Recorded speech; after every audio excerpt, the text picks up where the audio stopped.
Hello, this is my audience, Ren, Brayden, Ken.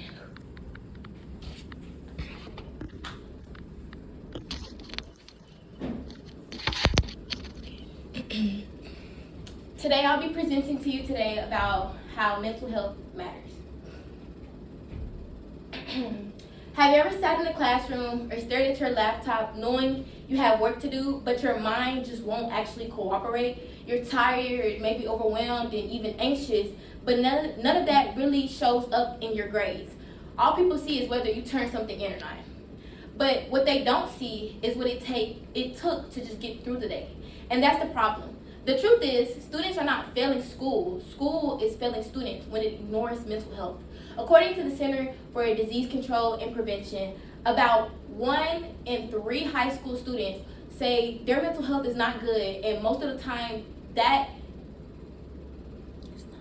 is not good. That is not a small number. That is the crisis sitting in a classroom every single day. And when you get to college, it doesn't just magically get better. In fact, it often even gets worse. Research from Best College shows that 46% of college students say their mental health is fair or poor, and more than half say it actually declined during college. Think about that. You are working towards your future, but at the same time, your mental health is breaking down. That shouldn't even be normal. Students today deal with constant pressure, assignments, deadlines, and expectations. Finance, trying to figure out if their entire future is going to be what they really have planned out in their mind. According to research, 66% of students report constant stress, and over half deal with anxiety regularly. So when someone looks like they're falling behind, what is really happening is they just might be very overwhelmed. And it goes even deeper than just stress. Studies show that 1 in 5 college students experience serious psychological distress, and many say academics directly contribute to that pressure. That means the very thing that is supposed to help us succeed is also bringing us down and hurting us. So ask yourself, how can someone succeed academically if they are mentally drained? You can't expect someone to focus, learn, or perform their best when they're struggling just to stay afloat. But instead of addressing that, we normalize the burnout. We act like being exhausted all the time is just a part of being a student. Like losing sleep, losing motivation, and even losing yourself is just how it goes. But that is not strength at all. That's actually a warning sign. Mental health is not extra. It's not something you deal with after everything else is done. It is the foundation of everything. The Center for Disease Control and Prevention explains that mental health often affects how we think and feel. It affects how we function every day, including how we learn and work. So if your mental health is off, everything else is going to be off too. Ignoring it is not fixing things. It actually really makes it worse. So it needs to change. We need to start treating mental health like it actually matters. That means normalizing breaks, making support accessible, and understanding the stress does not mean someone is lazy. It means they're human. Because at the end of the day, no grade is worth losing yourself over.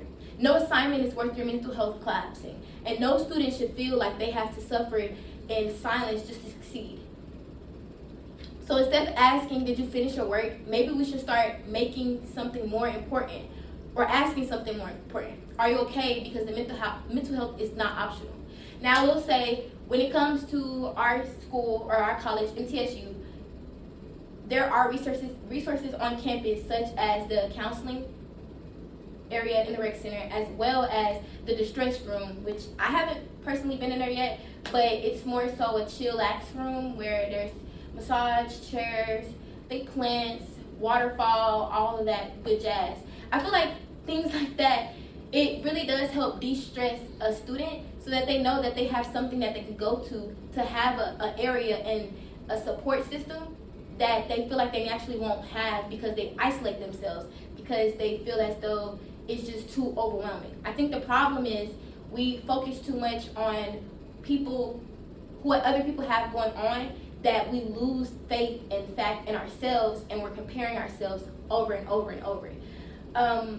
So honestly, like my chart says, take time for yourself, talk to people and ask for help. You are really truly never alone in this. Everybody is struggling with something, and I say you are not defined by the grade that you have. So do not let stress from college grades and the failure and pressure and this feeling that you put something on yourself that you feel like you're not accomplishing get so heavy on you.